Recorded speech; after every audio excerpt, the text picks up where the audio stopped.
Boa noite a todos e todas. Sejam bem-vindos e bem-vindas ao primeiro Comemora Bíblia. O primeiro Comemora Bíblia é um evento organizado pela Rede de Pesquisa e Informação em Museologia, Memória e Patrimônio, Rede MUS, em parceria com a disciplina Fundamentos da Biblioteconomia, o grupo liderado por mim e a disciplina também ministrada por mim no curso de graduação em Biblioteconomia da UFPB. Trata-se de um evento que acontece no âmbito das comemorações pelo Dia do Bibliotecário, Dia da Bibliotecária, que se comemora no dia 12 de março de cada ano. No Brasil, o Dia do Bibliotecário foi instituído pelo Decreto 84.631, de 9 de abril de 1980, a ser comemorado em todo o território nacional, em referência à data de nascimento do bibliotecário, escritor e poeta Manuel Bastos Tigre, um engenheiro e bibliotecário por vocação, nascido em 1882. E neste dia 8 de março, Dia Internacional da Mulher, aliás, nossas saudações a todas as mulheres no seu dia, o primeiro Comemora Bíblia presta uma justa e merecida homenagem, in memoriam, a uma grande mulher e ilustre professora do Departamento de Ciência da Informação da Universidade Federal da Paraíba, que dedicou sua vida, sua atuação, sua trajetória em prol da biblioteconomia na Paraíba, no contexto formativo, no contexto gestor, no contexto político e social. Eu estou falando da professora Gemima Marques de Oliveira, que fez sua passagem precocemente em 9 de abril de 2014. Essa homenagem é um pequeno extrato de momentos da sua trajetória. Que esta possa servir de inspiração a cada um de nós, e, sobretudo, que a sua história e o seu legado sejam conhecidos pelas gerações que chegam ao curso de graduação em Biblioteconomia da UFPB. Aliás, um compromisso que eu assumi, desde que a professora Gemima se foi, de colocar luz sobre seu trabalho, sua atuação, sua atividade, como falei, e que as gerações futuras, que entram no curso, conheçam a trajetória dessa grande mulher que lutou pela biblioteconomia e pelos bibliotecários. Particularmente, eu tive uma imensa alegria em ser aluna da professora Gemima, então na apaixonante disciplina Introdução à Biblioteconomia. Hoje, sob a denominação de Fundamentos da Biblioteconomia, e como disse, eu ministro, tenho a honra de ministrar. E também tive a honra, mais tarde, de compartilhar com a professora Gemima a docência no Departamento de Ciência da Informação, e também de participar um pouco da sua luta, que é dever de todos nós e de todas nós. No âmbito do Fórum do Livro, Leitura, Literatura, Informação e Biblioteca, o FLITECA, um grupo idealizado pela professora Gemima nos idos de 2006. Na homenagem que nós prestamos a ela com muito amor, consideração e respeito ao legado desta grande mulher, bibliotecária, professora, gestora, militante e amiga, nós destacamos alguns momentos da professora em inauguração de biblioteca, na caminhada da Bíblia que fizemos na praia, que juntas realizamos no ano de 2013, com o apoio dos estudantes do centro acadêmico, também no momento em que estive à frente da minha primeira aula da saudade, que proferi e contei com a presença da professora Gemima, também a sua atuação em sessões na Câmara Municipal de João Pessoa, em defesa do livro, da leitura e das bibliotecas, momentos também de reunião do FLITECA, participação em eventos e bancas de conclusão de curso, também no interior da coordenação do curso que ela geriu por várias vezes, e também alguns extratos do grande amor que a professora Gemima tinha pelo carnaval. Uma pernambucana, mas que já vivia aqui há muito tempo, e que tinha sempre em suas mãos o livro, né, o amor ao livro. Então, nós iremos compartilhar com vocês, tendo como uma música de fundo instrumental, a música Ao Mestre com Carinho, né, e eu espero que possam aproveitar dessa homenagem, que depois estará disponível no nosso canal no YouTube. Eu passo agora a compartilhar a homenagem.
Então, nossa homenagem tem a perspectiva de que a pessoa, a bibliotecária, a professora, a militante e a amiga esteja sempre em nossa memória e que os ideais pelos quais tanto lutou e se dedicou nunca pereçam. Como disse o poeta brasileiro Castro Alves, ó, bendito o que semeia livros à mão cheia. Então, sobre esta homenagem, eu gostaria, inclusive, de registrar que pedimos autorização à família da professora Gemima, na pessoa da sua filha Isabela, que está aqui conosco, direto de Buenos Aires, né, que prontamente autorizou, também a quem eu agradeço, né, a possibilidade de captarmos algumas fotos, além de outras que também eu possuo, né, dessa nossa relação. Então, algumas fotos retiradas do perfil da própria professora no Facebook, que se torna, né, algo uma memória da professora Gemima, e, inclusive, também gostaria de registrar os créditos do vídeo ao estudante de biblioteconomia Edilson Teixeira, que é membro da Rede MUIS. E, nesse momento, eu vou passar a palavra para a Isabela, que gentilmente está aqui conosco, para fazer um breve comentário. Isabela, passo a palavra a você. Fique à vontade para ligar a câmera, o microfone, por favor. Seja muito bem-vinda e muito obrigada. Boa noite a todos aí. Estou muito emocionada com o vídeo, assim, muita foto de que traz aí lembrança também de ter vivido muita coisa aí também com minha mãe, já dentro da militância, dentro de sala de aula, algumas vezes também, que tive com ela. Às vezes eu brinco que já nasci dentro de uma biblioteca, então estou de verdade assim, muito emocionada de saber que a memória da minha mãe segue aí dentro do curso, um curso que ela amou demais, que dedicou praticamente a vida inteira ao curso de biblioteconomia da UFPB e que foi muito além dos muros da universidade, o trabalho que ela teve, de não só deixar um legado para a universidade, mas também para a militância, para as políticas públicas da cidade de João Pessoa, para o movimento feminista, para a política. Então, foi uma coisa que ela me ensinou muito também, que eu levo comigo para sempre, esse gosto pela leitura, esse gosto pela educação. E hoje, um dia que é tão importante, né, onde a gente comemora o Dia Internacional da Mulher, a gente entender que muitas vezes a independência da mulher ela vem através da educação. Isso sempre foi uma coisa que ela sempre pregou muito, que ela sempre falou muito em suas aulas, em todos os trabalhos que ela fez.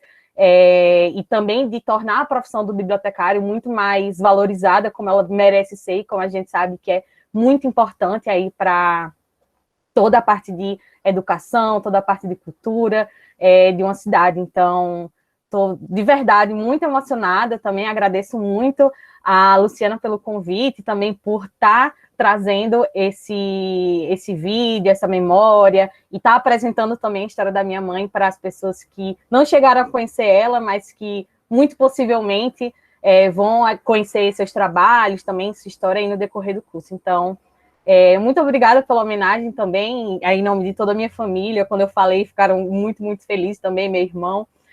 Queria estar aqui mais não pôde, que está em aula também, mas de verdade mesmo, assim, agradecemos muito, e tudo que precisarem aí da minha mãe também, da história, estamos aí à disposição.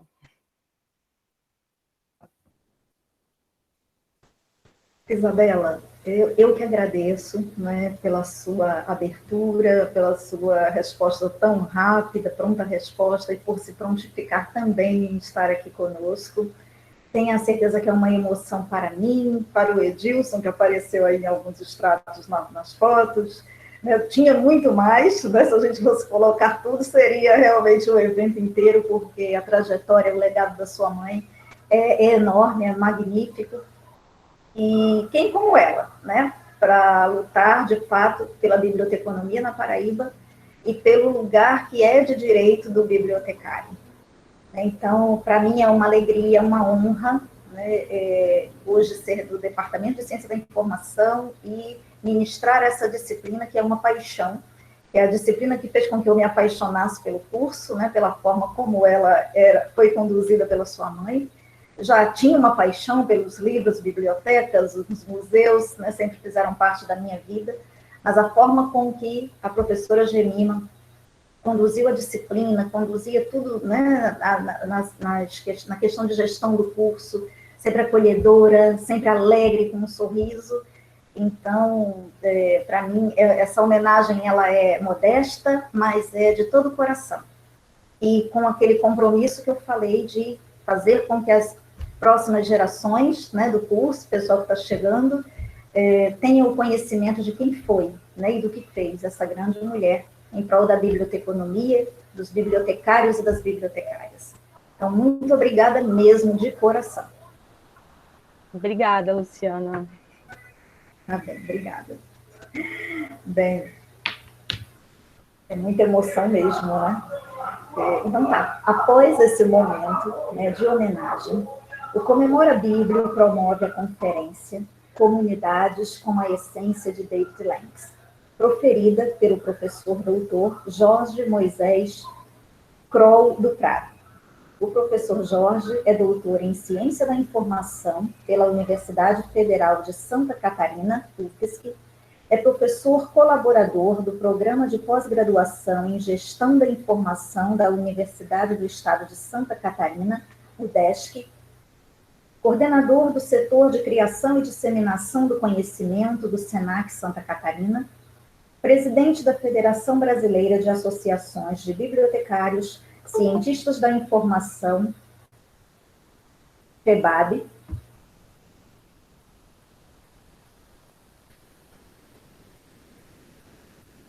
e editor dos seguintes periódicos: a tradicional Revista Brasileira de Biblioteconomia e Documentação, RBBD, a NAVOS, Revista de Gestão e Tecnologia, e a Revista Informação e Universidade, a Review. Então, eu convido o professor doutor Jorge Moisés Kroll do Prado, para iniciar sua conferência, a quem eu manifesto, registro os meus imensos agradecimentos pela disponibilidade e pelo aceite para estar conosco nesta noite. Após a conferência, nós teremos uma rodada destinada às perguntas ou comentários, né, dos participantes, para que possamos ter um profícuo debate acerca da temática discutida na conferência. Eu peço a todos que mantenham o microfone desligado, né, para que não haja qualquer intercorrência na fala do professor. Então, com a palavra, o professor doutor Jorge Moisés Kroll do Prado.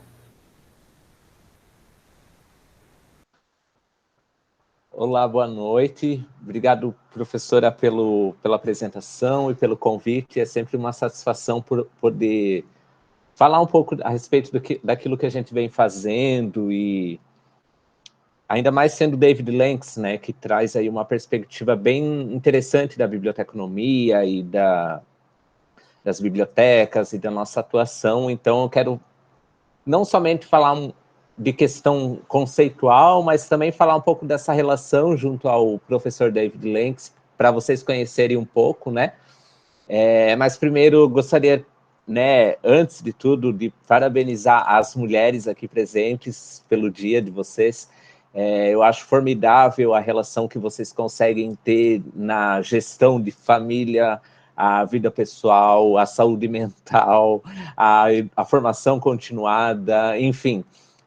Não é para qualquer um, não é para qualquer uma, e isso é formidável, exemplar, então parabéns para vocês. Também quero manifestar minha solidariedade àqueles que foram diretamente afetados pela pandemia. Eu acho que todos, de certa forma, foram afetados, mesmo que indiretamente, se não foram contaminados ou não perderam nenhum ente querido, mas minha solidariedade principalmente por aqueles que foram afetados diretamente e que acabaram perdendo alguém diante desse descontrole, né, que acaba sendo um descontrole social, um descontrole econômico, político e por aí vai. Bom, deixa eu primeiramente preparar aqui minha apresentação. Eu tenho 30 a 40 minutos, né, professora? Qualquer coisa vocês podem me interromper se eu estiver passando, não tem problema nenhum.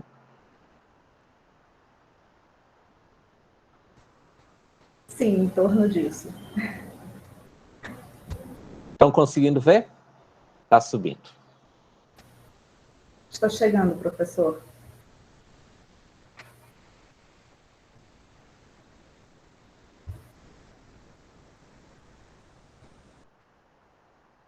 Acho que agora foi, né?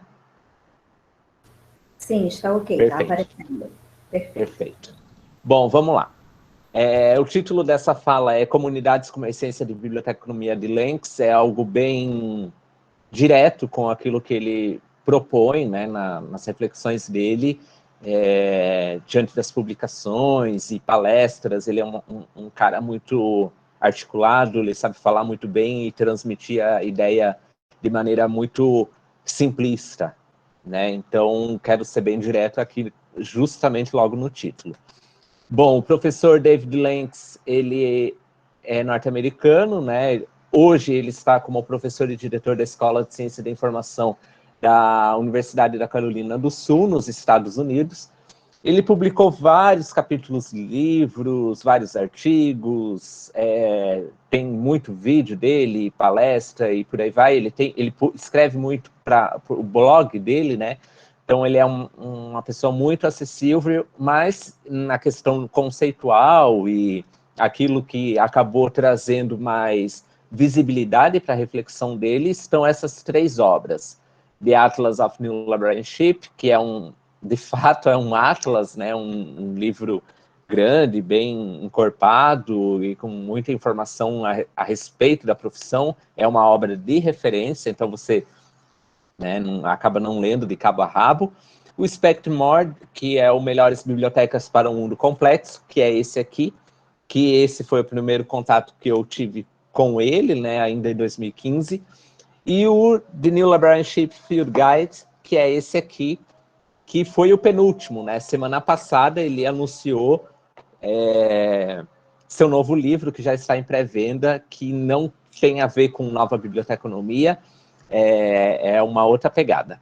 Tá? A formação dele, o professor, ele não é bibliotecário, né, ele é da área de telecomunicações, e depois ele foi para a questão de multimídia no doutorado, mas há muito tempo ele já vem passando, né, por algumas escolas. Quando eu o conheci, ele estava como professor e diretor da Syracuse University, também nos Estados Unidos, e agora ele está aí na Escola de Ciência da Informação, que é bem bacana, um programa bem interessante. Para quem é novo, né, para quem, principalmente os alunos aí da turma que são novos, a formação em biblioteconomia fora do país é um pouco diferenciada, porque é em nível de pós-graduação, né? Então, geralmente vem muitos profissionais de diversas áreas e acabam se especializando, fazendo um mestrado em ciência da informação ou um mestrado em biblioteconomia mesmo, que é como se chama lá fora. Bom, o David Lanks, ele é um cara que ele escreve assim de maneira muito simples e direta, é quase como se fosse um livro de conversa, né? Então ele sempre traz muita mensagem dentro da obra dele. E uma das principais é que ele traz sempre que a gente precisa explorar melhor do potencial dos nossos bibliotecários e, consequentemente, das nossas bibliotecas. Ele gosta muito de dizer que por mais que a gente diga, né, as bibliotecas fazem programas de leituras, as bibliotecas atuam nas comunidades, mas, na verdade, isso é uma generalização, porque quem está por trás desse entidade, por assim dizer, biblioteca, obviamente, são os profissionais. Mas uma coisa acaba, obviamente, estando atrelada à outra. Do meu histórico junto a ele, eu o conheci em 2015 com a obra Spectrum More, e aí resolvi traduzir, e um ano depois ela foi traduzida, lançada, na verdade, um ano depois, não, desculpa, no mesmo ano, ele foi lançado no CBBD de 2015, em São Paulo, né? A palestra dele foi a palestra de abertura, trazendo uma perspectiva de como pensar uma nova biblioteconomia. Vocês podem procurar essa palestra no YouTube, ela está disponível. E um ano depois, aí sim, nós lançamos o livro em formato impresso no Seminário Nacional de Bibliotecas Universitárias, lá em Manaus. E desde então, né, é espantoso ver, de fato, como a obra recebeu uma repercussão muito grande, muita citação, muito uso, né, em escolas de formação. Enfim, ele acabou sendo um pensador mesmo, né, dentro de várias palestras e artigos e por aí vai. Já estamos próximos aí de ter uma primeira tese de doutorado alinhada à nova biblioteconomia de Lanks, então isso é fenomenal, né? Então, e ele ainda tem muito a contribuir. Eu acho que ainda a gente vai ter nossas novas versões em torno dessa nova biblioteconomia que ele chama, dentro da realidade brasileira, tá? Bom, dentro da reflexão dele, né, ele traz algo que é muito comum, obviamente, para todos nós, que as nossas bibliotecas, elas acabam sendo muito conhecidas por guardar livros, ser um espaço silencioso. Algumas estão em prédios muito bonitos, né, de destaque dentro da cidade, são locais para estudo, leitura e escrita, ou seja, acaba trazendo aí alguns verbos que são muito individualistas, né? Eu que vou lá e acabo realizando a atividade que eu preciso. Mas ele prerroga que as bibliotecas, elas deveriam, na verdade, ser conhecidas por serem centros de conhecimento da comunidade e centros de melhoria da comunidade. Importante destacar, gente, que essa nova biblioteconomia de Lanx, na verdade, ela não é uma nova biblioteconomia de fato, né? Nós temos outros pensadores, outros teóricos dentro da biblioteconomia que trazem essa pegada um pouco mais social, por assim dizer, das nossas bibliotecas. Mas ele acabou ganhando tanta relevância, tanto destaque, justamente pela facilidade com que chegou nos profissionais, né? Inclusive, o livro depois entrou em clubes de leitura, foi discutido em sistemas de bibliotecas, Brasil afora. Foi bem interessante o jeito que eles fizeram a leitura da obra, né? Porque não é uma obra técnica.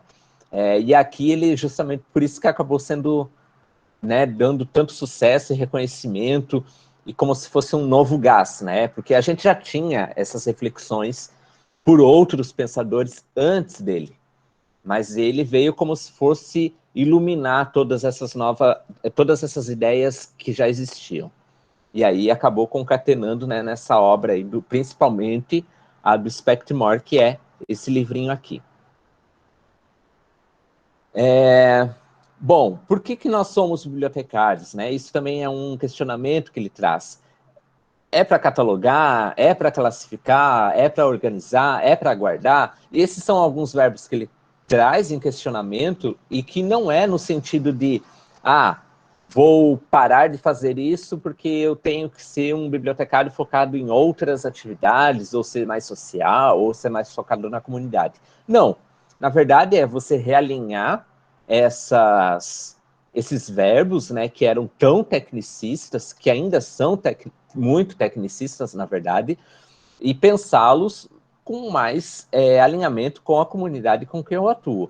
Né? Hoje tem uma corrente aí teórica, a gente pode chamar assim, de catalogação e classificação social, por exemplo, que é mais focado não especificamente nos vocabulários controlados, em CDD, em CDU, mas justamente trabalhar com aquelas palavras, aqueles verbos, aquelas terminologias que o povo utiliza. Né? Então, não adianta eu colocar um termo muito rebuscado para identificar uma obra dentro da biblioteca que eu atuo, senão aquele termo não está na boca do povo. Né? Então, isso é o que o Lanx traz. Quando eu vou trabalhar com esses verbos mais tecnicistas, justamente pensar nesse pano de fundo da comunidade, porque não existe biblioteca ou não existe nenhuma outra unidade de informação, por assim dizer, para quem não quer, né, trabalhar em biblioteca, a gente tem outros espaços, obviamente, sem considerar a comunidade para onde a unidade de informação está atuando, tá? Só deixa eu... Beleza. Bom, uma das frases mais famosas da obra, e que está ilustrado aí em várias palestras, artigos e por aí vai, é esse trecho aqui, né, de que bibliotecas ruins constroem coleções, desenvolvem coleções, bibliotecas boas desenvolvem serviços e bibliotecas excelentes desenvolvem comunidades. Né? Ele quer fazer uma comparação no sentido de que, limitando, né, a atuação da biblioteca para somente coleção, para os acervos, desenvolvimento de acervos, elas acabam sendo ruins, né? No sentido de limitar, tá? Considerem isso. Se eu foco mais em serviços, aí eu subo, né, o meu patamar para ser uma biblioteca boa.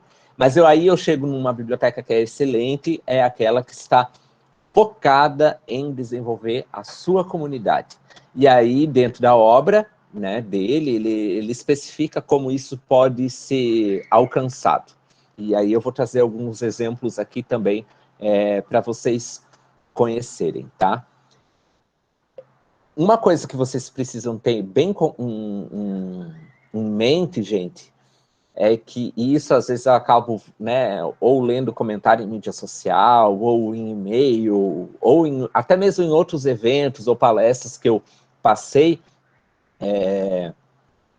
que a fala do Lanx, ela não é excludente a tudo aquilo que já foi desenvolvido em torno da biblioteconomia. Né? Não é no sentido de eu descartar tudo aquilo que foi produzido, refletido, interpretado em torno da biblioteconomia, mesmo ela sendo muito tecnicista em alguns momentos, né? Não é esse o sentido, né? Não é eu revirar toda a página, o livro do avesso, e seguir ipsis literis o que ele reafirma. Na verdade, é você refletir sobre o passado para melhorar o que você atua no presente, para daí sim você ter um futuro melhor em torno da sua biblioteca e da unidade de informação que você atua, tá? Então, não desconsiderem, né? Eu já vi muito disso, então não desconsiderem tudo aquilo que já foi desenvolvido em prol da biblioteconomia, tá? Isso, inclusive, é um desrespeito em memória a toda a produção intelectual e científica da nossa área, tá? E também é importante a gente considerar que, quando vocês forem pegar esse livro, o Spectmore, principalmente, né, que é o mais acessível aí para as pessoas, ele está numa realidade norte-americana, né? Tem alguns exemplos que eles não vão se encaixar para a realidade brasileira, tá? Então, é importante ter essa leitura crítica, no sentido de justamente adequar o que está aqui para a nossa realidade, né? Tem alguns exemplos que ainda não chegaram, por exemplo, o consórcio de bibliotecas para a contratação de bibliotecas virtuais. Isso não chegou em nível de bibliotecas públicas, por exemplo, como ele apresenta aqui no livro, tá?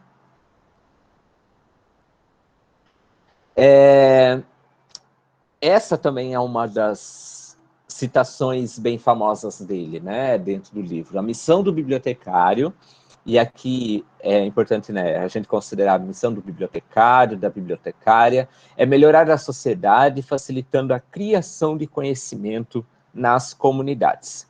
Não elitizem esse termo criação de conhecimento no sentido de ser um conhecimento acadêmico, né? Esse conhecimento ele pode ser um conhecimento social, ele pode ser um conhecimento artístico, conhecimento cultural, um conhecimento doméstico, né? Ele traz essa prerrogativa das bibliotecas serem espaços domésticos também, né? Enfim, espaços comunitários. Então, não elitizem quando vocês fazem essa leitura de criação do conhecimento no sentido acadêmico, tá? Esse conhecimento é tudo aquilo que a gente consegue interpretar a partir das informações que a gente recebe e coloca a nossa experiência como um background, um pano de fundo, para aí sim transformar em conhecimento, tá?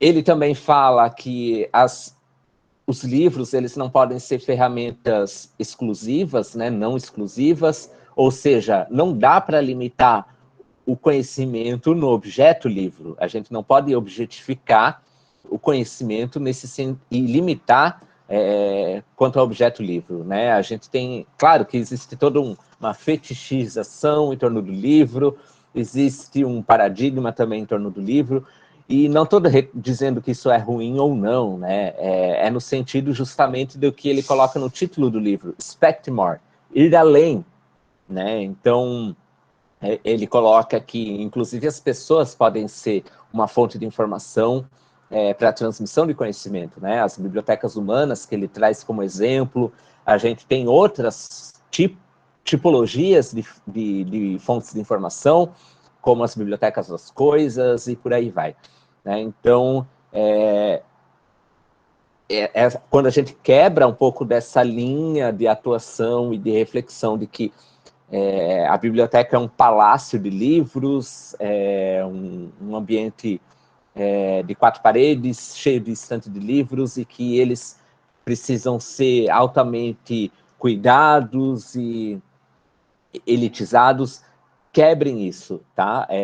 Quando a gente acaba perdendo um pouco desse vínculo junto ao livro, ele acaba nos abrindo outras portas de outras formas de atuação dentro da nossa biblioteca, tá? Como que, se ele fala tanto de facilitar a criação do conhecimento, né? Se esse é o papel da biblioteca dentro de uma comunidade, é facilitar a criação de conhecimento, esse conhecimento ele é social, comunitário, científico, acadêmico, doméstico, por aí vai. Como que eu posso facilitar isso? Eu vou trazer alguns exemplos do livro, e alguns exemplos também brasileiros, né? Bom, o primeiro aqui que eu coloquei, experimentação de aromas, isso é um exemplo prático, real, do que eu vivi, né? Quando eu ainda era bibliotecário raiz, por assim dizer, né? Hoje eu trabalho com projetos de pesquisa, mas antes de eu chegar onde eu estou, eu trabalhava em biblioteca, no balcão da biblioteca, como bibliotecário mesmo, né? Numa biblioteca universitária. E aí a gente chegou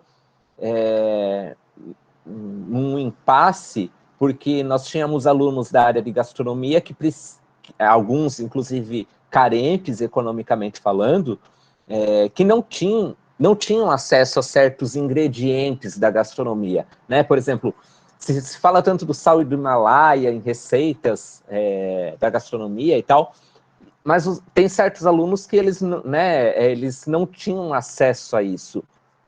E quando você tem uma formação que ela é tão prática, pautada na educação por competências, o livro ele não vai dar conta de transmitir essa informação, né? Então a gente criou uma biblioteca de aromas, né, de especiarias. Então, aroma mesmo, de verdade, fizemos uma parceria com uma empresa e trouxemos aromas, baunilha, né, a baunilha é um caule, para quem não sabe, quando ele não está pozinho, ele é um caule, o sal do Himalaia, diversos tipos de pimentas, e por aí vai. E aí a gente colocou isso dentro da biblioteca, para que esses alunos pudessem ter o contato.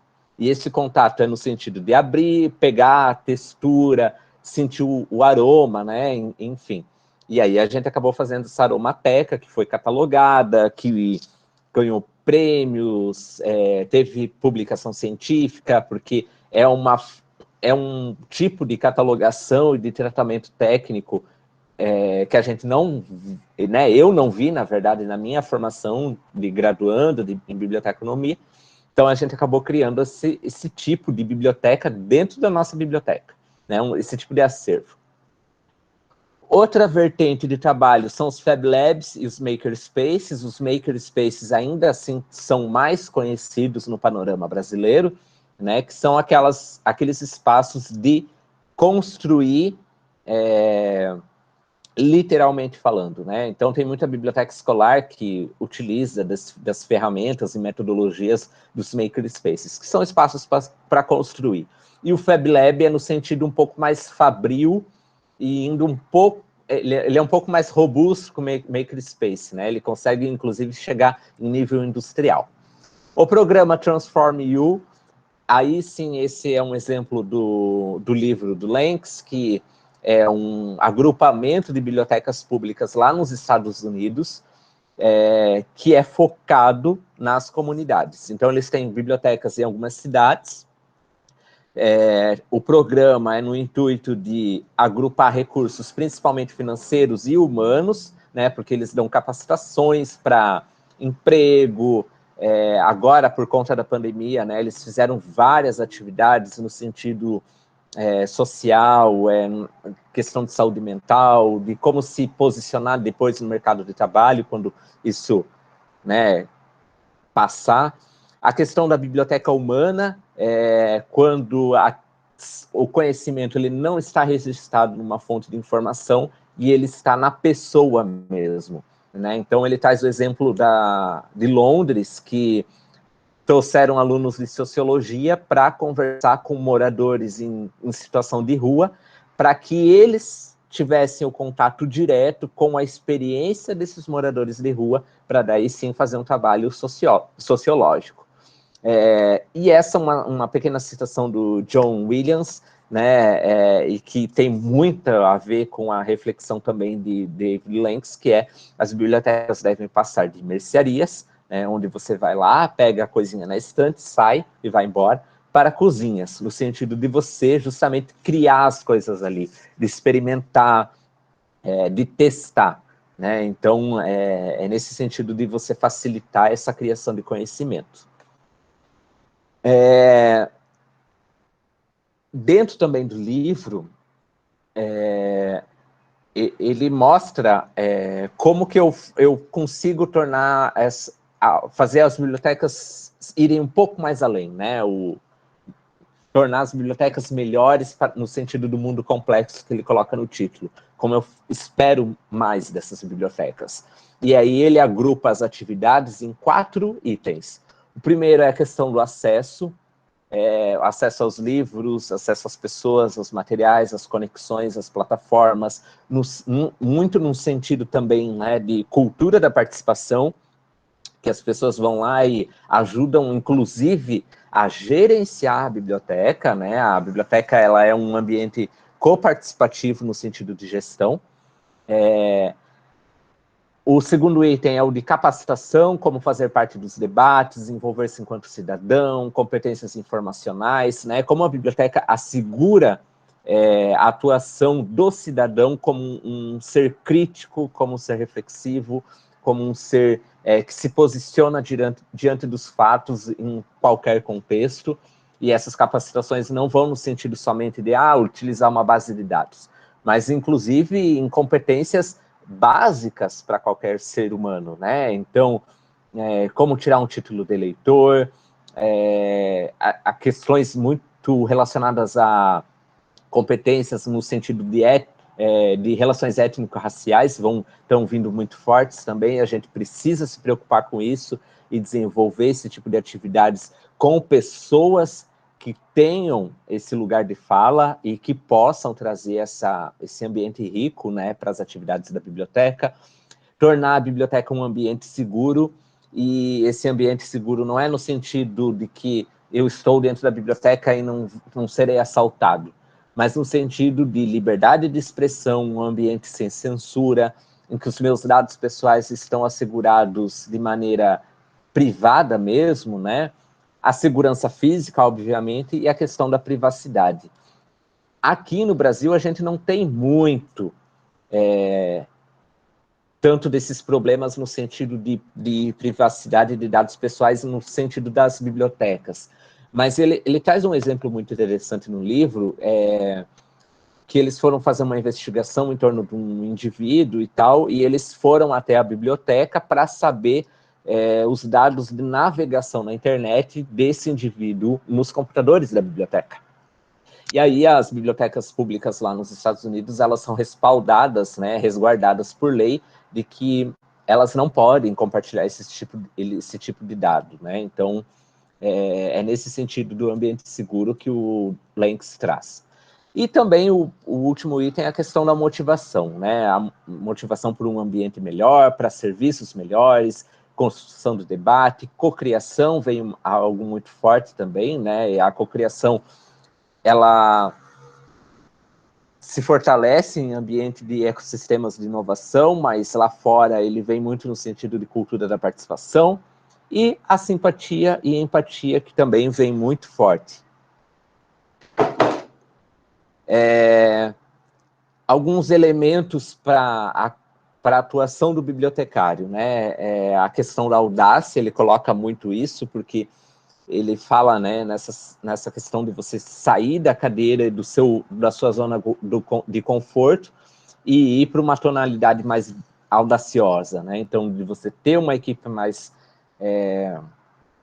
corajosa, por assim dizer, né? E olha, gente, que isso pode ser besteira eu estar falando isso, mas eu lembro uma vez, eu fui numa instituição dar uma palestra em outro estado, e aí eu tinha uma pessoa falando, citou David Lanks no palco, e na minha frente tinha algumas bibliotecárias, eram todas mulheres e tal, dentro daquele sistema de bibliotecas, que falavam que aquilo nunca ia dar certo, que eu não quero que a minha biblioteca seja uma zona, que eu não quero que a minha biblioteca seja um ambiente que saia do espectro da leitura, e por aí vai.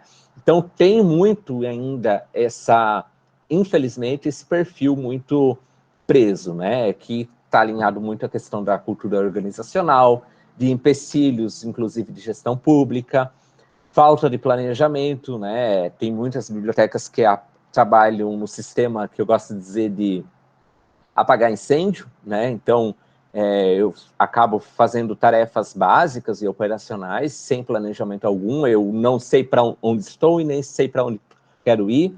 É importantíssimo que o feedback e as críticas sejam levadas num sentido construtivo e que a equipe somente de bibliotecários, né, formados em biblioteconomia, podem não funcionar, tá? No sentido justamente de você trazer uma atuação mais multidisciplinar em projetos e por aí vai.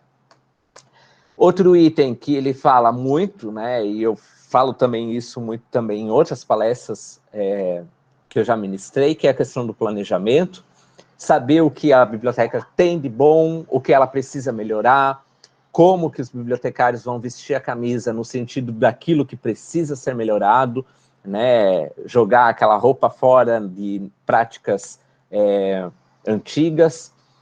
É importante eu contextualizar o que a minha comunidade precisa e o que ela quer, tá? Isso vem muito do estudo dos usuários, mas infelizmente muitos desses estudos acabam sendo engavetados. Eu já vi muito disso, muitos discursos e por aí vai, né? Eu sou contrário, por exemplo, que estudos dos usuários sejam publicados como artigos científicos, por exemplo, porque eu acho que o estudo do usuário ele é um instrumento de gestão da biblioteca, ele não pode ser um artigo científico, na verdade. E ele tem que ser um instrumento de gestão proativo para aquela equipe da biblioteca. Então, eu analisar aquilo que foi apontado nas respostas e aí sim eu traçar um plano de ação. E para isso é necessário que eu tenha um perfil gestor, que pode ser adquirido pela formação de graduação, mas é importante considerar que nem todas a gente não vai conseguir adquirir todas as competências e habilidades na graduação. Então, também a gente não pode colocar a culpa de que eu não adquiri o perfil gestor na formação, se eu não pratico a formação continuada depois de formado também. Outro elemento que ele traz é a questão da ação. Então, se eu tenho um planejamento bem feito, aí sim eu consigo partir para a ação, né? Estratégias bem delineadas, a retroalimentação dos feedbacks, eu sempre estar atrás desses feedbacks que vêm da comunidade, que vêm da minha equipe. A cultura da participação costuma dar muito certo, né? Porque eu tenho as pessoas que precisam daquilo que a biblioteca tem a ofertar, está junto ali participando na gestão da biblioteca, isso gera a motivação, e a capacitação constante também é altamente necessária para que se desenvolva esse perfil gestor, esse planejamento, que se aprendam novas ferramentas, novas técnicas, né, que isso é muito dinâmico, né, muitas metodologias ágeis aparecem aí no mercado que a gente precisa não dominar, mas pelo menos saber, né, que veio algo novo. E a questão da avaliação também, né, um estudo do usuário, ele precisa ter prazo de validade, ele precisa ser novamente aplicado para que eu avalie os produtos e os serviços da biblioteca, se eles estão dando certo ou não, né? E por último, aí eu quero trazer algumas fotos aí para terminar, eu acho que eu estou quase chegando no meu prazo. Essas fotos são do centro presidencial do ex-presidente Barack Obama. Para quem não sabe, os ex-presidentes dos Estados Unidos, eles têm, né, depois que a responsabilidade deles não termina quando eles entregam a faixa, né? Então, eles têm essa responsabilidade de resguardar tudo aquilo que aconteceu durante a gestão deles. Então, eles acabam construindo bibliotecas que guardam toda a papelada de decretos, legislações que eles criaram, comunicações e por aí vai, dentro dessas bibliotecas que a gente chama de presidenciais. Então, depois eles acabam sendo centros turísticos, né? Mas, na verdade, o intuito é preservar a memória do presidente, da presidenta, e daquilo que ele colocou em prática, ou tentou colocar em prática, tá? Então, essas fotos aqui são do centro do Obama, mesmo é um centro que não está pronto ainda, né? Mesmo aí quase 4 anos, mais de 4 anos depois, né, dele ter deixado a presidência dos Estados Unidos, esse centro não está pronto ainda, mas ele é a maquete 3D. Então, para vocês terem uma ideia, e percebam os elementos ao redor, né, desse centro, dessa biblioteca presidencial do Obama, né, dos Obamas. Que aí também tem que preservar a memória da primeira-dama, inclusive, né? Então, vejam que ele não é um espaço burocrático, por assim dizer, como outros tipos de bibliotecas legislativas que a gente tem na América Latina, né? Eu conheci algumas, então elas são muito fechadas, muito com difícil acesso direto, né, da pessoa com a fonte de informação. Então, vejam aí um espaço amplo, né? A gente pode perceber quase que um café aqui fora. Essa é uma vista mais panorâmica do prédio da biblioteca. Esse é o espaço onde está a biblioteca. O prédio da biblioteca fica num parque,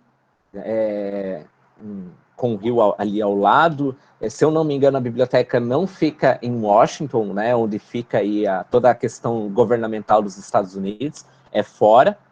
O presidente ele pode escolher onde ele vai colocar essa biblioteca.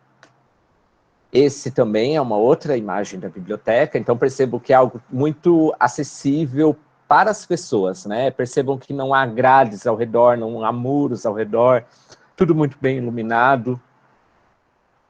Ó, esse já é um espaço um pouco...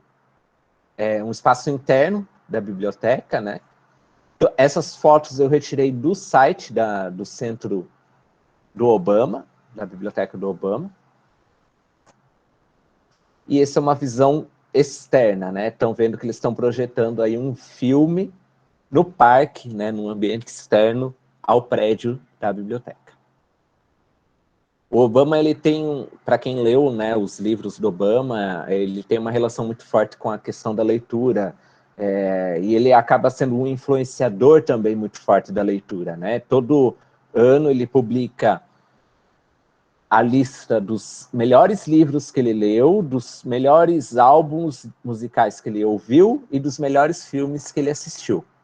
E isso acaba remodelando o mercado editorial e musical, porque muitas pessoas depois vão atrás desses livros, né? É como se fosse o Bill Gates ou a Oprah, que indicam aí os livros que eles leem, e as pessoas acabam indo atrás também. Então, a leitura esteve muito presente, né, na vida do Obama. E essa é a última foto, né? Podem perceber que tem um parque infantil ali do ladinho, na esquerda, e mais ao fundo, no centro. Esse é um excerto, né, do intuito da Biblioteca do Obama. Eles querem criar um lugar seguro, acolhedor e convidativo que atrai as pessoas, que ensine eles algo e as inspire a criar mudanças em suas próprias comunidades. O centro será um lugar para fazer, não somente olhar, o ouvir. E né, é um objetivo muito alinhado aí, que resume muito bem a ideia do David Lanks. É isso, gente. Acho que é o meu último slide. Eu não sei se eu passei do tempo, peço desculpas, mas agora eu estou à disposição para responder as perguntas. Professor Jorge, eu costumo dizer que não podemos podar o conhecimento. Então, mesmo que passasse um pouco, não teria problema algum, porque sua palestra, sua conferência maravilhosa, né, é muito didática. Então, se passasse um pouquinho, não teria problema algum. Bem, obrigado. Eu agradeço imensamente, né, por sua conferência, por nos trazer, né, todo esse conhecimento, essa ideia que é proposta por David Lanks. Eu gostei muito, né, quando o senhor mencionou que essa proposta de nova biblioteconomia não coloca em xeque tudo o que já foi feito, tudo que já foi produzido. E eu corroboro desse pensamento, obviamente. Até se coloca, né, esse termo esse termo nova, né, para a biblioteconomia, assim como acontece também a nova museologia, e eu sempre costumo dizer, não, a biblioteconomia, a museologia, a arquivologia é uma só, né? Então, elas ocorrem, como diz a professora Manuelina, ondas de renovação, e eu compactuo desse pensamento, não é verdade? Ondas de renovação em linha, em compasso com tudo que a sociedade vem vivendo, vem passando, vem enfrentando, né? Então, e que essas ondas de renovação, elas façam, de fato, parte da área, né? E das bibliotecas, dos arquivos, dos museus, né? Porque são áreas eminentemente sociais. Isso aí é fato, né? Lida realmente com o ser humano, com as pessoas, com o usuário, que hoje não é algo passivo, mas é um sujeito informacional que produz informação, que produz conteúdo, que publica, né? Então, a gente não está lidando mais com um usuário passivo e que apenas requer uma informação. Eu sempre costumo dizer, às vezes, há momentos em que o bibliotecário ele quer se colocar como o único detentor da informação e do conhecimento e que sabe mais que o usuário, e muitas vezes não. E muitas vezes é o usuário, o sujeito informacional, que vai saber até mais do que o próprio bibliotecário. Até em linha com aquele exemplo que o senhor trouxe agora há pouco de resistência, né, ao novo, ou as novas ondas de renovação que devem fazer parte da área das bibliotecas, dos centros de documentação, né? Então, assim, a sua fala foi excelente, né? Nos trouxe as credenciais do David Lenks, né? Para quem não conhece, e fica com aquele gostinho de conhecer um pouco mais, né? Falou de toda a sua obra e até já sinalizou para a gente uma obra nova, né? O que é muito bom, já nos deixa atentos a isso, né? E muito pertinente quando diz que é preciso explorar mais o potencial, né, de nossos bibliotecários e bibliotecárias. Eu fico muito feliz quando me deparo com uma pessoa que atua numa biblioteca e que a gente vê que essa pessoa é viva e que está fazendo a diferença, né? E a gente se depara com pessoas assim, e isso é muito bom. Eu gostaria também de tecer algumas considerações até ao termo, né, que o David Lenks usa, falando sobre o termo radical, né, mas o radical no sentido de transformação dos bibliotecários e transformação das bibliotecas, né, não deixando, como o senhor mesmo mencionou, de catalogar, de guardar, de cuidar, né, mas essas ações, elas precisam ser valoradas. E até nesse sentido, eu anotei aqui que o próprio Lenks, ele vai destacar a situação das, como eu posso dizer, meu Deus, eu anotei, dos valores, né, em detrimento das habilidades técnicas da profissão. Às vezes a gente percebe uma preocupação muito grande dos alunos, né, de terem a técnica da profissão. Claro que eu acho que isso é muito pertinente, né? Nós precisamos, enquanto bibliotecários e bibliotecárias, sermos competentes na técnica da profissão. Mas não é só isso que vai forjar um bibliotecário, uma bibliotecária de fato competente, ou em linha com esta situação que é colocada, né, para a atuação profissional. Aí eu gostaria de ouvir o senhor falar sobre isso, e outra questão é, como o senhor, diante da sua experiência, né, de atuação também em bibliotecas, como já foi dito aí, consegue perceber se houve alguma mudança na formação dos bibliotecários e bibliotecárias? E como essa nova realidade que nós estamos enfrentando da pandemia vai reverberar, né, no pós-Covid, no âmbito da atuação do bibliotecário e também das bibliotecas? Eu acho que, partindo dessa questão da atuação radical, esse é um termo que ele também coloca dentro do livro, se eu não me engano, é até um dos nomes, um dos capítulos do livro, né, do sentido radical.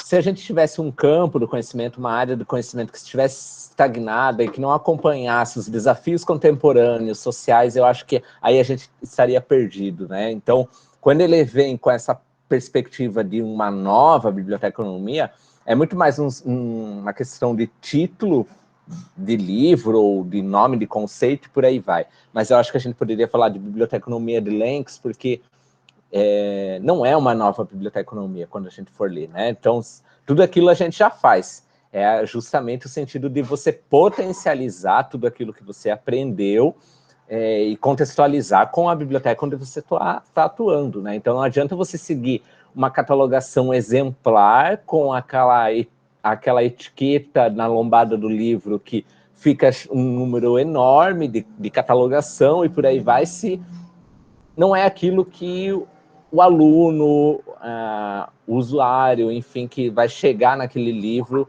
vai entender, né? Ele não precisa de toda aquela informação. Então, é justamente no sentido de você saber modelar. Eu percebo que, há alguns anos atrás, assim, e não muitos anos atrás também, né? Sei lá, uns 8, 7 anos atrás, eu acho que isso era muito menos flexível, né? As coisas eram muito mais rigorosas, né? Eu lembro quando a gente lançou o Lenks lá no CVVD em São Paulo, e daí, logo após a fala dele, a gente fez um café, né? Abriu para um coffee break justamente para ser estratégico, e a gente colocou algumas pessoas da FEBAB dando uma circulada pelo coffee break para ouvir os burburinhos dos comentários da fala dele, porque a gente sabia que o povo ia comentar. E, assim, muitos comentários foram negativos, né? Muitos comentários foram negativos de que, isso não é bem assim, isso jamais iria funcionar, e por aí vai. E à medida que a gente foi divulgando mais, desmistificando, muita gente estudando, mencionando, palestrando, professores adotando isso nas escolas de formação também, porque isso, trazendo essa contemporaneidade é importante, né? Esse patamar foi um pouco mudando, assim, daí respondendo a tua segunda pergunta, né? Isso acaba, eu percebo que agora sim está não por conta do Lenks, tá? E aí eu penso que isso não é algo oriundo dele. Talvez tenha uma certa participação, mas eu acho que está mudando um pouco o sentido de você articular a gestão das bibliotecas, a promoção de produtos, o desenvolvimento de produtos e serviços mais alinhados com as necessidades das comunidades. Eu acho que isso é essencial.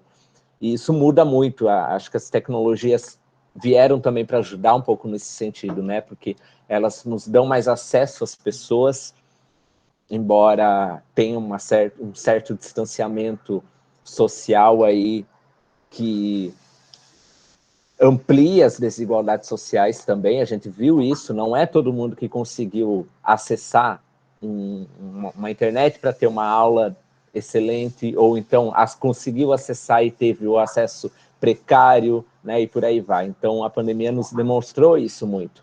E aí, agora, a gente tem um novo divisor de águas, que é nos preparar para esse pós-pandemia.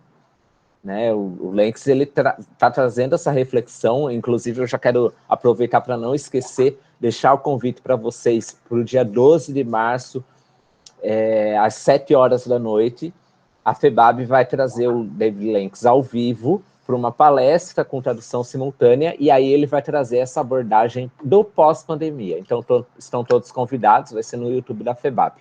Então, não vou... Eu já conheço, eu já sei o que ele vai falar, porque eles trazem script, né? Mas vai ser uma mensagem muito motivadora, muito acessível e com muita tonalidade de esperança para toda a tipologia de biblioteca. Eu acho que vocês vão gostar bastante e vai responder um pouco desse pós-pandemia. É um elemento que também a gente quer trazer na FEBAB, para as nossas discussões aí da FEBAB, né? O CBBD vai ser em torno disso. Inclusive, não é, professor Jorge, numa entrevista que o senhor fez com o David Lenks, vocês falam sobre gerenciamento em tempos de crise para as bibliotecas. Né? Poderia explorar um pouquinho essa questão? Esse gerenciamento de crises é um termo que nasce muito do marketing digital, que é uma área que eu estudei bastante na minha formação, né? que é justamente toda crise é aquilo que vai contra aquilo que foi planejado, né? Então, eu planejei uma atividade, planejei um serviço, isso acaba acontecendo uma crise, e aí tem quais são as ferramentas e os processos que você utiliza para dobrar essa crise, né? E aí servir de fato a comunidade que você atua. Porque, obviamente, que muita coisa acaba saindo do planejado também, a gente tem que considerar isso, né? Então, não é tudo um mar de rosas. Certamente, diante de uma situação como essa de pandemia, acho difícil as bibliotecas estarem preparadas para algo que foi tão inesperado, né? Tanto em termos da atuação do bibliotecário, quanto em termos do próprio funcionamento da biblioteca, né? Sim, mas sim. aí eu lembro também, no tocante a essa fala do David Lenks, acho que eu estou falando muito, não fui ver o chat se tem algo, mas eu vou só concluir aqui. É a biblioteca se valer de pessoas da comunidade que venham a colaborar, não é, neste momento, seja a crise que for, mas para colaborar, para dar continuidade ao trabalho da biblioteca. Então, a biblioteca fala muito da situação do usuário, de prestar a informação, e aí eu lembro da pergunta, o bibliotecário sabe como que está, de fato, o seu usuário, né? Se ele está vivo, se ele teve Covid, se a família dele se foi, né? Realmente essa situação do contato mais específico. Sendo que, no tocante a outras pessoas da comunidade que venham a colaborar com as atividades da biblioteca, mesmo que elas aconteçam online, né? Como a gente viu em várias instituições museológicas, a realização de lives, né, de palestras, online também, claro, para mostrar que cerraram as portas devido ao compromisso com a vida, assim como as bibliotecas, né, na necessidade, mas continuaram em atividades. E que atividades podem ser essas? Tem uma pessoa da comunidade que é muito competente no uso das plataformas, vamos oferecer um curso, né, para os nossos usuários. Então, são questões que perpassam por N possibilidades para as bibliotecas no tocante a esse gerenciamento de crises e outros impactos, né? Isso, sem falar as crises sociais também, né? Tem certas bibliotecas públicas em cidades mais pequenas que elas acabam sendo centros para ajudar a economia local, né? Eu fui numa biblioteca pública linda numa cidade do Paraná. Aí eu fui dar uma palestra lá e tal, e geralmente eu gosto de conhecer a biblioteca local, né, a biblioteca pública, e ela é fantástica, um prédio muito bacana, não é uma cidade mediana, não é capital, e a biblioteca ela estava justamente localizada num espaço de praça pública, de centro cultural, com outras coisas ao redor, e eles traziam as pessoas da comunidade para fazer atividades de artesanato, ou atividades manuais, justamente para ser uma fonte de renda para a crise econômica de 2008 que teve, né? E depois a de 2018 também, para ajudar as pessoas como uma segunda fonte de renda. Então, quem dava esses cursos era a própria comunidade para a comunidade dentro do espaço da biblioteca sem custo algum, né? Eles só precisavam da sala, né? Então, eu via lá, né? Tinha o pessoal da terceira idade. A gente tem que se preocupar com essa questão da terceira idade, porque cada vez mais, né, as pessoas estão vivendo mais, isso é cientificamente comprovado, cada vez menos nascem pessoas, logo as pessoas mais velhas precisam trabalhar mais para garantir a sustentabilidade familiar, e aí isso também tem que estar na pauta das nossas bibliotecas também. Como que a gente vai promover a ação do público 50+, né? Então, essa biblioteca pública da cidade fazia, era muito interessante, as senhorinhas, né, ensinando a costurar, e daí fazia roupa, e virava uma fonte de renda dentro da biblioteca pública. Vendia o produto no espaço da biblioteca, muito legal.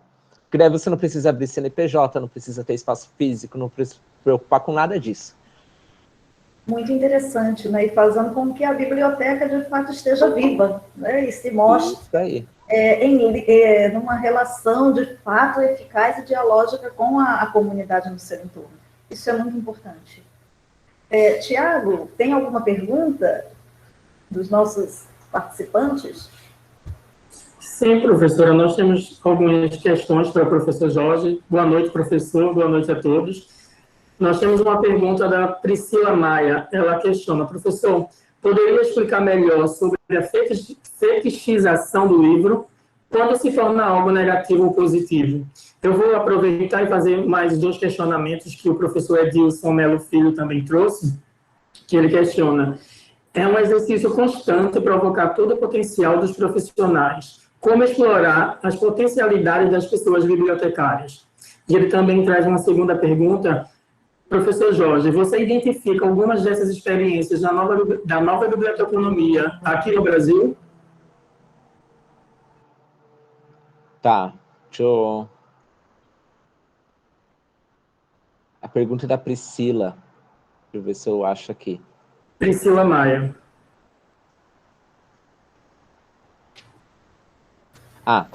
Copia e cola mais adiante, Tiago. Fica lá em cima, eu também não achei. Por incrível que pareça, ainda há muitas bibliotecas que acabam tornando o livro um objeto elitizado, né? E que você não pode manusear, que você não pode utilizá-lo de maneira livre, leve, solta, por assim dizer, né? Então, tem muitas bibliotecas que acabam tendo essa perspectiva ainda do livro ser um objeto de fetichização, na verdade, né? Então, de elitização também.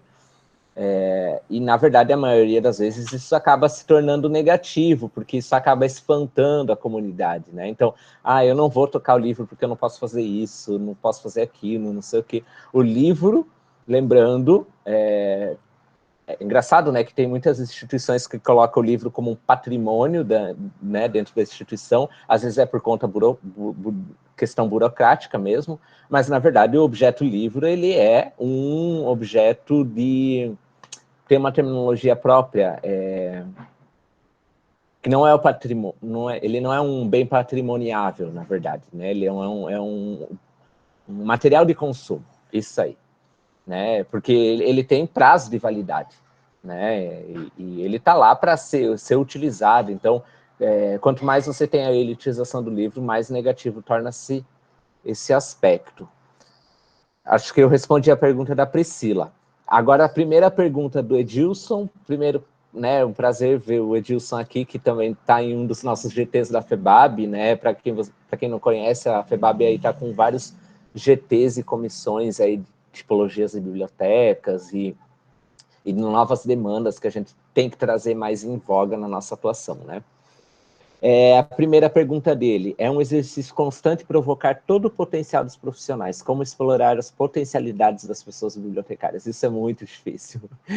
Eu acho assim, se for pensando numa perspectiva de sistema, por exemplo, né, um sistema de biblioteca pública, municipal, ou então biblioteca universitária e tal, a liderança que está à frente desse sistema, eu acho que pode fazer um diferencial de potencial, né? Isso eu vi na prática, assim, com alguns locais que eu fui dar palestra em sistema e por aí vai, né? Que são pessoas realmente líderes, e não são chefes, que colocam em jogo todo esse potencial, que dão liberdade para o trabalho, que creem na criatividade, no processo inovador dessas pessoas, né? Então, eu acho que esse é um canal essencial, assim, e um canal mais fácil, né? O difícil é encontrar a líder ideal para estar à frente desses sistemas, que não é sempre que a gente consegue, né? Se eu identifico algumas dessas experiências da nova biblioteconomia no Brasil, sim. Vou citar alguns aí, e eu acho que alguém fez alguma pergunta parecida lá para o final, que eu já estava dando uma olhada, né, do André Luiz Corrêa, por exemplo, que ele pergunta se tem algumas bibliotecas aqui no Brasil que seguem essa ideia mais moderna, né? As bibliotecas parque, do Rio de Janeiro, a Biblioteca Parque Estadual, a Biblioteca Parque de Manguinhos, são bibliotecas exemplares que são inspiradas nas bibliotecas Parque de Colômbia, né, que na América Latina são um dos sistemas de bibliotecas públicas exemplares. Então, para quem gosta de biblioteca pública, tem que conhecer a forma como funciona, como foram criadas as bibliotecas Parque da Colômbia, que mudaram todo aquele ambiente que estava imerso em drogas, em violência, para um ambiente mais social, mais cultural, mais livre, né? Então, mudou totalmente essa demanda, trouxeram para o Brasil, para o Rio de Janeiro, as bibliotecas Parques, se eu não me engano, são 4 no estado, e a Biblioteca Parque, a Biblioteca de São Paulo, né, onde era o Carandiru, para quem não conhece, vale a pena conhecer, e a Biblioteca de Vila Lobos, no Parque Vila Lobos, em São Paulo. São aí algumas bibliotecas que a gente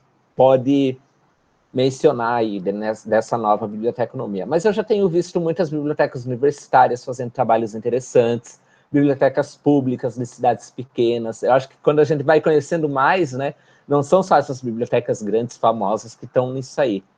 Acho que tem muita coisa mudando, né, e fico bastante feliz quanto a isso. Dê uma olhadinha na atuação dessas bibliotecas. A rede de bibliotecas comunitárias também traz bastante exemplo fenomenal que vocês podem dar uma olhada.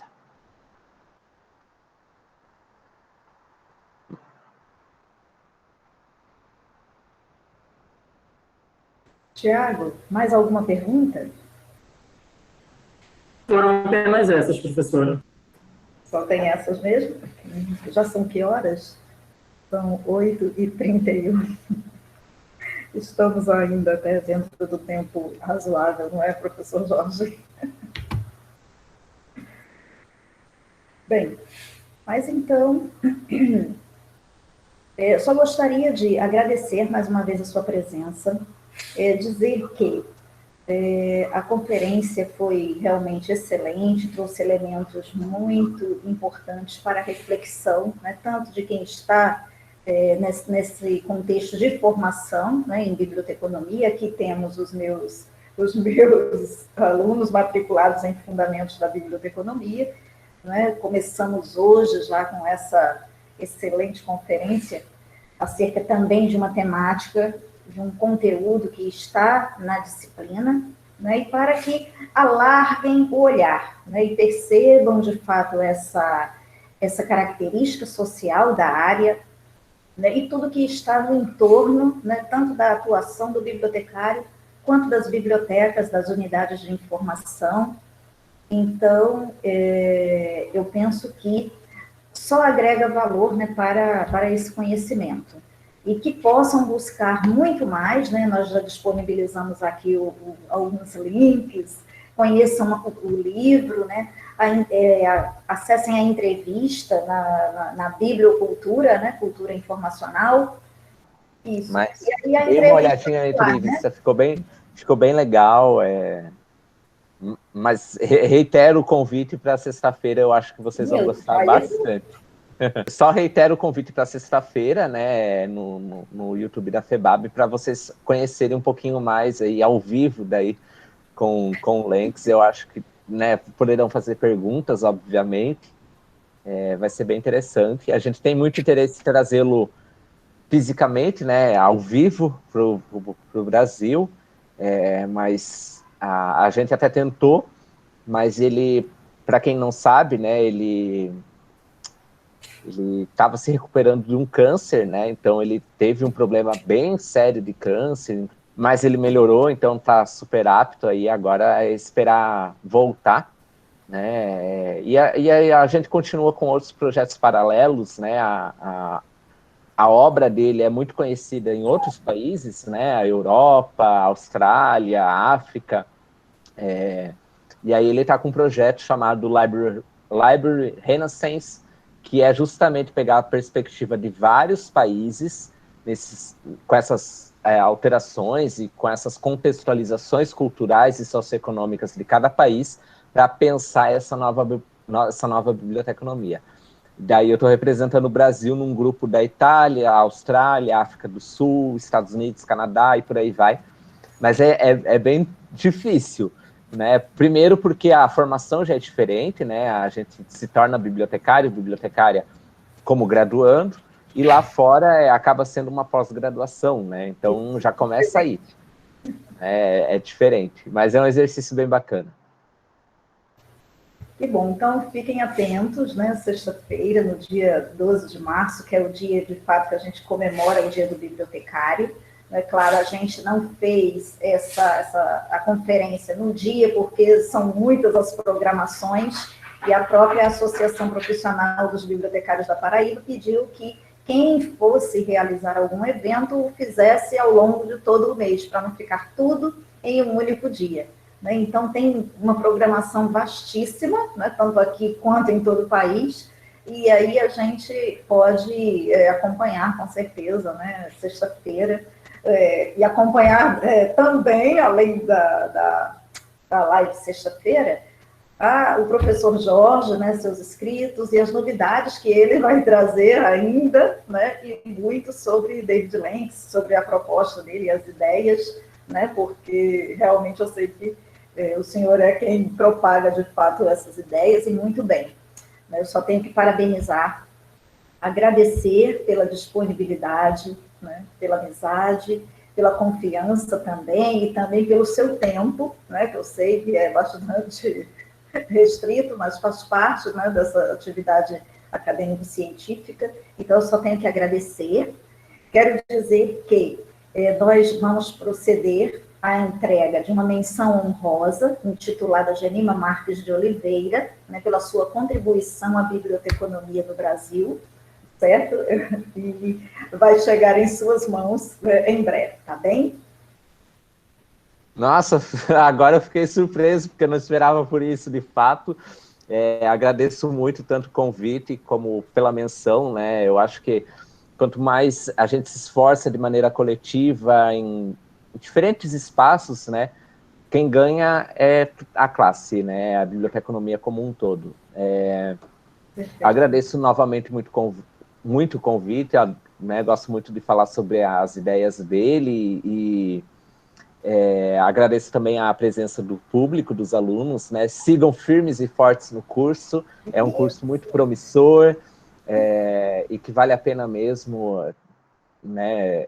Sem sombra de dúvida. Agradeço os amigos que também apareceram por aí, a Emanuele, que já tem domínio de fala de Lenks, porque ela trouxe aí, fez um mestrado com uma linha pensando Lenks, e agora está propondo no doutorado a nova biblioteconomia, né, pensando aí para a nossa realidade brasileira. Então